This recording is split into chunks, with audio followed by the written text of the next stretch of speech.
नेपाल में बगावत शुरू, सड़कों पर उतर आए लोग, सरकार के खिलाफ प्रदर्शन करने को हो गए तैयार। क्या अब सरकार को अपने फैसले बदलने होंगे? खबरों के हिसाब से देखा जाए तो बालेन शाह सरकार के खिलाफ लोगों ने प्रदर्शन शुरू कर दिया है। प्रदर्शन करने का यहाँ पे कारण है 100 रुपये वाले नियम। सबसे पहले यहाँ पे अगर हम लोग खबरों को देखें तो जैसे कि यहाँ पे नेपाल में बालेन शाह सरकार के खिलाफ यहाँ पर लोगों ने प्रदर्शन शुरू किया है।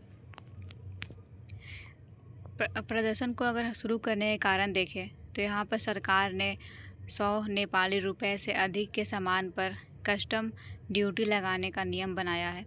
इस नियम के तहत लोगों ने अपना यहाँ पर प्रतिरोध जो है वो शुरू किए है सरकार के खिलाफ। सड़कों पर सरकार के खिलाफ अपना विरोध को जता रहे हैं। अगर हम लोग इसके मुख्य विवरण को देखें तो जैसे कि यहाँ पे भारत में ख़रीदने वाले यहाँ पे जितने भी 100 नेपाली रुपए अर्थात भारत की तुलना में देखा जाए तो 63 रुपये जो है, इससे अधिक के सामान खरीदने पर 80% तक का यहाँ पर कस्टम ड्यूटी लगाने का यहाँ पे नियम बनाया गया है। इस नियम के तहत नेपाली जितने भी लोग हैं उन पर यहाँ पे प्रभाव देखने को मिलेगा। यहाँ पे नियम को बनाया गया है, उसके लिए यहाँ पे सख्त पुलिस सेवा को सुनिश्चित की गई है। पुलिस बल ने यहाँ पर बॉर्डरों पर निगरानी कर दी है और ऐसी निगरानी जो कि यहाँ पे बहुत ही ज़्यादा कड़ी तरीके से की जाएगी, जिससे सीमावर्ती इलाकों में लोगों में यहाँ पर हड़कंप मचा हुआ है। दैनिक ज़रूरत के लिए जो भी सामान यहाँ पे आती थी उन सारे सामानों पर भी यहाँ पे प्रभाव देखने को मिलेगा। लोगों ने यहाँ पर इन सारी घटनाओं को देखते हुए विरोध को यहाँ पे अपना प्रस्तुत किया है। वीरगंज सहित अन्य जितने भी यहाँ पे सीमावर्ती शहर है, इन सारे शहरों के आसपास लोगों ने अपना विरोध उत्पन्न किया है, सड़कों पर उतर आए हैं और इस नियम को अव्यावहारिक और जन विरोधी बता रहे हैं। उनका यहाँ पे उद्देश्य है सरकार से कि ये जो उनका ये नया नियम है इसे हटाया जाए। अगर हम लोग यहाँ पे देखें कि सरकार इस नियम को क्यों लागू की है, ऐसी क्या वजह थी कि सरकार को ऐसा नियम लागू करना पड़ा, तो जैसे कि यहाँ पे सरकार का दावा है कि यह राजस्व की चोरी को रोकने के लिए और स्थानीय बाज़ारों को बढ़ावा देने के लिए किया गया है। इससे यहाँ पर जितने भी स्थानीय बाज़ार है उन्हें यहाँ पे लाभ मिलेगा। लेकिन अगर हम लोग यहाँ पे देखें तो ये नियम के कारण लाभ नहीं बल्कि यहाँ पे नुकसान मिलेगा। अब हम लोग यहाँ पे बात करेंगे कस्टम ड्यूटी लागू करने का उद्देश्य के बारे में। जैसे कि यहाँ पे सरकार अगर ये जो कस्टम ड्यूटी है उसे लागू की है तो उसका कुछ यहाँ पे उद्देश्य होगा और उनका सबसे बड़ा उद्देश्य है राजस्व रिसाव को रोकना। सरकार चाहती है कि जितने भी यहाँ पे स्थानीय व्यापारियों को कठिनाइयों का सामना करना पड़ा है तो उन सारे को अब यहाँ पे सुरक्षा दी जाएगी। अवैध आयात पर यहाँ पे रोक लगाया जाएगा, इसलिए सरकार ने इस नियम को यहाँ पे लागू की है। अगर हम लोग यहाँ पे बात करें कि इस नियम के तहत भारत नेपाल और उनके बीच का जो संबंध है उस पर क्या प्रभाव पड़ेगा, साथ में यहाँ पे भारत नेपाल के बीच उत्पन्न होने वाली प्रमुख समस्याएं क्या क्या है, तो उसके बारे में भी हम लोग यहाँ पे देखेंगे। सबसे पहले है सीमावर्ती व्यापार में भारी गिरावट। इस फैसले से जितने भी सीमावर्ती व्यापार है उन पर यहाँ पे प्रभाव देखने को मिलेगा। भारतीय सीमावर्ती बाज़ारों पर निर्भर नेपाली खरीदार अब काम यहाँ पे देखा जाए तो उन्हें यहाँ पर सही तरीके से देखा जाए तो यहाँ पर उन्हें कठिनाइयों का सामना करना पड़ेगा। यहाँ पर देखा जाए तो भारतीय व्यापारियों को भी इनकी बिक्री पर प्रभाव देखने को मिलेगा, क्योंकि सीमावर्ती बाज़ारों पर जितने भी नेपाली खरीदार थे वे अब यहाँ पर कम मात्रा में आएंगे और उसकी वजह से यहाँ पे बिक्री पर असर पड़ेगा। दैनिक जीवन में मुश्किलें, जैसे कि नेपाल के सीमावर्ती नागरिकों को भोजन या फिर जितनी भी ज़रूरत की चीज़ें हैं, जैसे यहाँ पर कपड़े, दवाई या फिर खाद, ये सारी ज़रूरत की चीज़ों को यहाँ पर लेने के लिए वे भारत आते थे। अब इन जो कस्टम नियम है इसके तहत यहाँ पर सामान जो है वो महंगा हो जाएगा और जिसके कारण उन्हें यहाँ पर अपनी दैनिक जो भी चीज़ें हैं उसे खरीदने के लिए यहाँ पे थोड़ी कठिनाइयों का सामना करना पड़ेगा। तस्करी में वृद्धि होगी। जैसे कि यहाँ पे देखा जाए, इतनी कड़ी नियम के कारण यहाँ पर जितने भी उच्च टैक्स है, इसके कारण यहाँ पे लोगों को अपना रास्ता जो है उसे बदलना होगा। अर्थात यहाँ पर मुख्य रास्ते के बजाय वे छोटे मोटे अवैध रास्तों का प्रयोग करेंगे ताकि सामानों को आसानी से लाया जा सके, और उस सामानों के लाने से उन्हें फिर किसी तरह का जो यहाँ पे कर है वो ना देना पड़े। तो यहाँ पे लोग जो है वो अब अपना दूसरा रास्ता खोजेंगे ताकि वे अपना यहाँ पे जो भी सामान है उसे खरीदने और बेचने पाए। इससे सीमा सुरक्षा पर यहाँ पे चुनौती बढ़ेगी, क्योंकि ये बिल्कुल यहाँ पे तस्करी को बढ़ावा देगा। व्यापार में भारी गिरावट। जैसे कि यहाँ पे देखा जाए, भारतीय सीमावर्ती क्षेत्रों में नेपाली ग्राहकों की भारी कमी देखने को यहाँ पे मिलेगी। जैसे कि मोतिहारी, जोगबनी, ये कुछ बाज़ार है जहाँ पे अभी से यहाँ पे सेल जो है वो कम हो गई है। इन सारे गतिविधियों के कारण भारत और नेपाल के रिश्तों पर क्या प्रभाव पड़ेगा? जैसे कि सबसे पहले तो यहाँ पर इन दोनों जो रिश्ते हैं, इन पर यहाँ पे ये प्रभाव पड़ेगा कि जो यहाँ पर खुला एक हम लोग देखते हैं कि किस तरह से नेपाल से भारत आने में या फिर भारत से नेपाल जाने के लिए किसी भी तरह का यहाँ पे कठिनाइयाँ नहीं होती थी, क्योंकि सीमा जो है वो खुला हुआ होता था। लेकिन इस नियम के कारण अब यहाँ पर थोड़ी कठिनाइयों को देखना पड़ेगा, क्योंकि निगरानी जो है वो अब यहाँ पे कड़ी हो गई है। साथ में यहाँ पे इनके रिश्तों में व्यापार को लेकर के यहाँ पे प्रभाव पड़ेगा। व्यापार एक दूसरे से यहाँ पे नहीं हो पाएगी। इसमें महंगाई में वृद्धि होगी।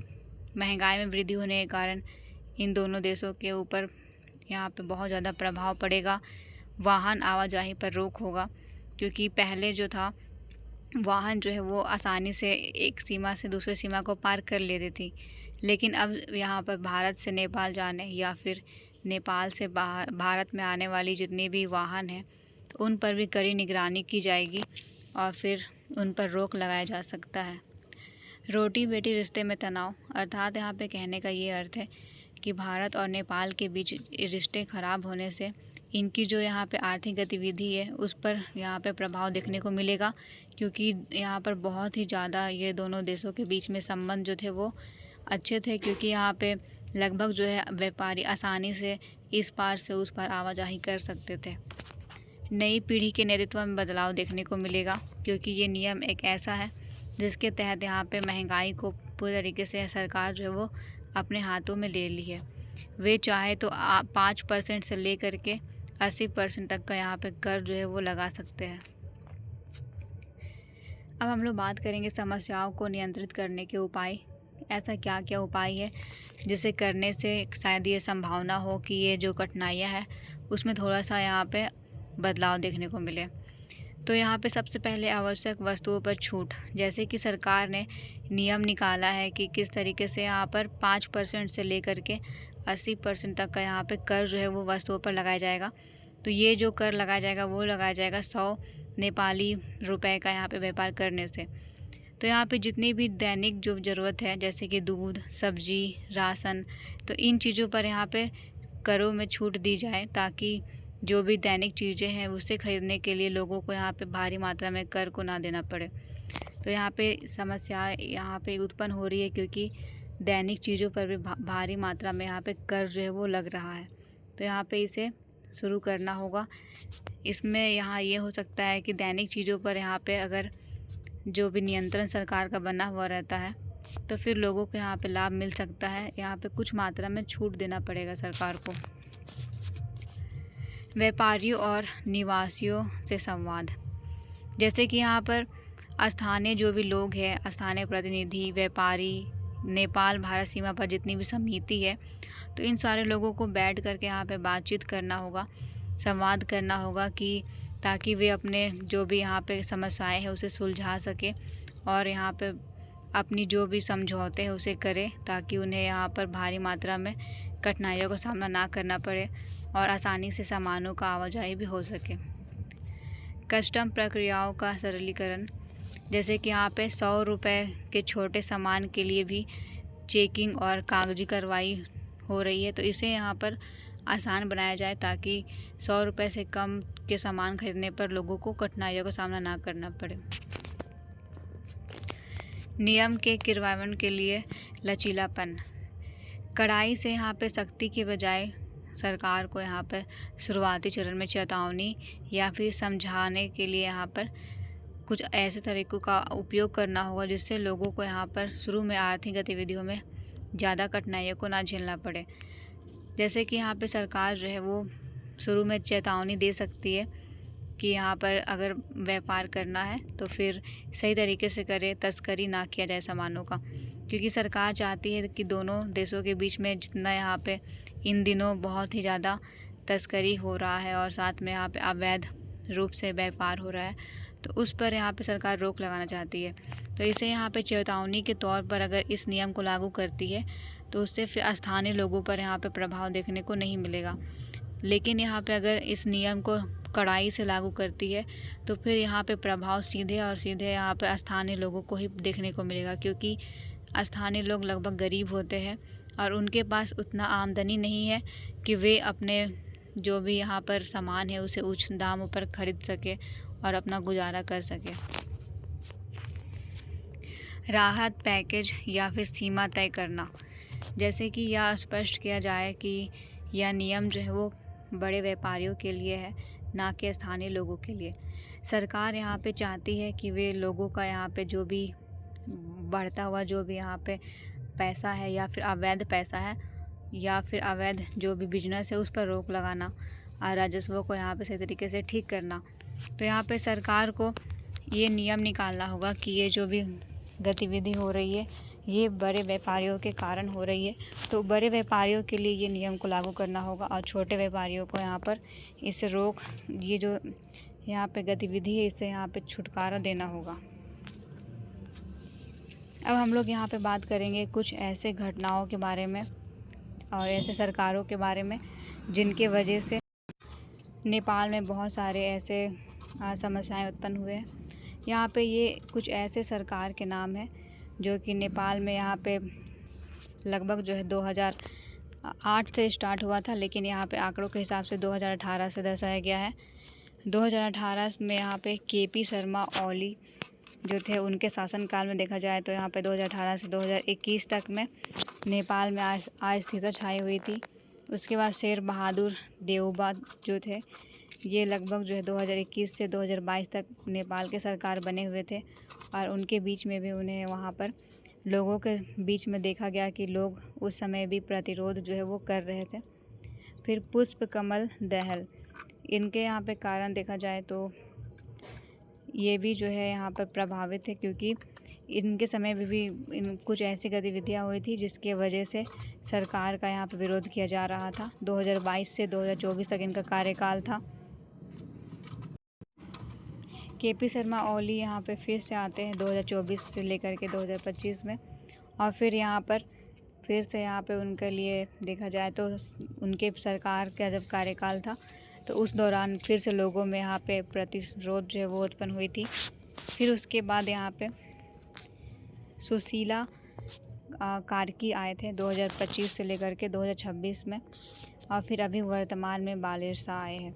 और ये अभी इन दिनों देखा जाए तो इनकी ये नए नियम की वजह से फिर से लोगों ने यहाँ पे अपना प्रतिशोध जो है वो उत्पन्न किया है। बार बार अगर यहाँ पे देखा जाए सरकार जो है वो नेपाल का गिर रहा है। सरकार के गिरने से शहर पर क्या प्रभाव पड़ेगा, देश पर क्या प्रभाव पड़ेगा। जैसे कि यहाँ पे देखा जाए तो राजनीति स्थिरता जो है इस पर डायरेक्ट यहाँ पे प्रभाव पड़ेगा। सरकार यहाँ पे बार बार बदलती है तो उसकी वजह से राजनीति जो गतिविधियाँ हैं उसमें यहाँ पे परिवर्तन होते रहते हैं। शासन व्यवस्था और अर्थव्यवस्था पर यहाँ पे सीधा प्रभाव पड़ेगा। किसी भी तरह का यहाँ पे देखा जाए तो नया नियम लागू नहीं हो पाएगा। अर्थव्यवस्था पर यहाँ पे डायरेक्ट प्रभाव पड़ेगा। कोई भी यहाँ पे जो भी ढांचा है या फिर जैसे कि अगर उदाहरण के लिए देखें कोई भी बड़ा अगर पुल बन रहा है या फिर कोई ऐसा स्कीम सरकार द्वारा निकाला गया है जो कि यहाँ पे देश से जुड़ा हुआ है, लेकिन अगर उस दौरान सरकार अगर गिर जाती है तो फिर उनके द्वारा जो निकाला गया यहाँ पे स्कीम था फिर वो अधूरा ही रह जाएगा। तो इसके वजह से यहाँ पे अर्थव्यवस्था पर डायरेक्ट प्रभाव पड़ता है। फिर से है जनता पर प्रभाव। बार बार सरकार के गिरने से जनता में प्रतिशोध उत्पन्न होता है। जनता में यहाँ पर देखा जाए तो अपने सरकार के प्रति यहाँ पे जो धारणा है वो नकारात्मक हो जाती है और फिर यहाँ पे जनता जो है वो यहाँ पे प्रतिशोध करने के लिए सड़कों पर उतर आती है, जिसकी वजह से अनेक यहाँ पे देखा जाए तो आसपास के पड़ोसी देशों के बीच में भी इनके संबंध जो है वो ख़राब हो जाते हैं। नीतियों में बदलाव होता है, बार बार सरकार के बदलने से नीतियाँ भी यहाँ पे बदलती है, और जिसकी वजह से यहाँ पे कोई भी काम जो है वो पूरा नहीं हो पाता है। विकास बाधित होता है, जितना भी यहाँ पे जो देखा जाए अर्थव्यवस्था पर जितने भी यहाँ पे विकास संबंधी योजनाएं निकाली गई है तो उन पर यहाँ पे बाधित देखा जाएगा। विदेशी निवेश का घटना, जैसे कि यहाँ पर देशों में अगर बार बार किसी भी तरह का यहाँ पे समस्याएं देखने को मिले, सरकार गिर रही है बार बार, तो फिर यहाँ पे जो निवेश है उस पर भी यहाँ पे प्रभाव देखने को मिलेगा। आर्थिक तंगी, लोग जो है यहाँ पर व्यापार नहीं कर पाएंगे, आर्थिक रूप से यहाँ पे समस्याएं जो है वो उत्पन्न हो जाएगी। इस तरह से देखा जाए तो यहाँ पे बहुत सारे ऐसी समस्याएं हैं जो कि सरकार के गिरने से देखने को मिल सकती है। अब हम लोग निष्कर्ष के तौर पर देखें तो नेपाल का यहाँ पे देखें, अगर सरकार जो है उनका तर्क है कि ये नियम जो है वो स्वदेशी उत्पादन और यहाँ पे जितनी भी गतिविधि है उसे मजबूत करने के लिए और अवैध आयात को रोकने के लिए ये नियम को निकाले हैं, लेकिन इसे लागू करने से पहले उन्हें अपनी ज़मीनी हकीकत को यहाँ पे ध्यान में रखना ज़रूरी है, क्योंकि इस फैसले के बाद से यहाँ पे देखा जाए तो जितने भी आसपास के जो बाज़ार हैं उस पर यहाँ पे प्रभाव देखने को मिलेगा। तो सरकार को कुछ भी यहाँ पे फैसले अगर निकालने हैं, कुछ भी यहाँ पे अपना नया स्कीम निकालना है, तो उसके लिए पहले उन्हें स्थानीय लोगों के बारे में देखना होगा कि उन पर इस स्कीम से क्या प्रभाव पड़ेगा। अगर उनका यहाँ पर इस नियम से स्थानीय लोगों पर नकारात्मक प्रभाव पड़ता है तो फिर सरकार को उनके हित में कुछ ऐसे योजनाओं को निकालना होगा जिससे कि उनका विकास हो।